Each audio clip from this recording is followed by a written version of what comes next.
ಇದಕ್ಕೊಂದ್ ಗತಿ ಕಾಣಿಸ್ತೆ ಇವತ್ತು.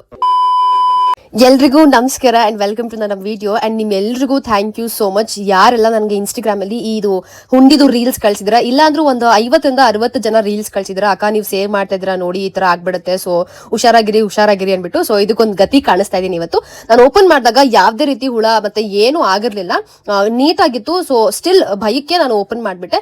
ದುಡ್ಡು ಏನೂ ಖರ್ಚು ಮಾಡಿಲ್ಲ. ನಾನು ಹೇಗೆ ಅದರಿಂದ ತೆಗೆದು ಹಾಗೆ ಎತ್ತಿಟ್ಟಿದ್ದೆ 1-2 ಡೇಸ್. ಅಂಡ್ ಹೊರಗಡೆಯಿಂದ ಸ್ಟೀಲ್ ಉಂಡಿನ ತಗೊಂಡ್ ಬಂದೆ.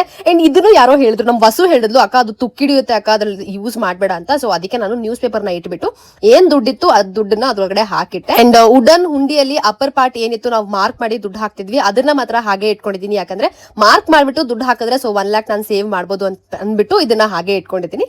ಲಾಕ್ ಮಾಡಿ ಕೀನ ನಾನು ಎಸ್ತ್ ಬಿಟ್ಟೆ, ಯಾಕಂದ್ರೆ ಅದಿದ್ರೆ ಓಪನ್ ಮಾಡಿ ದುಡ್ಡು ತಗೋಬಿಡ್ತೀವಿ ಗೊತ್ತಾ. ಸೊ ಅದಕ್ಕೋಸ್ಕರ ಅದನ್ನ ಎಸ್ತ್ ಬಿಟ್ಟೆ ಡಸ್ಟ್ಬಿನ್ ಅಲ್ಲಿ. ನಮ್ಮಪ್ಪ ಕಸ ತಗೊಂಡೋಗಿ ಎಸ್ತಿದ್ದೋ ಆಯ್ತು.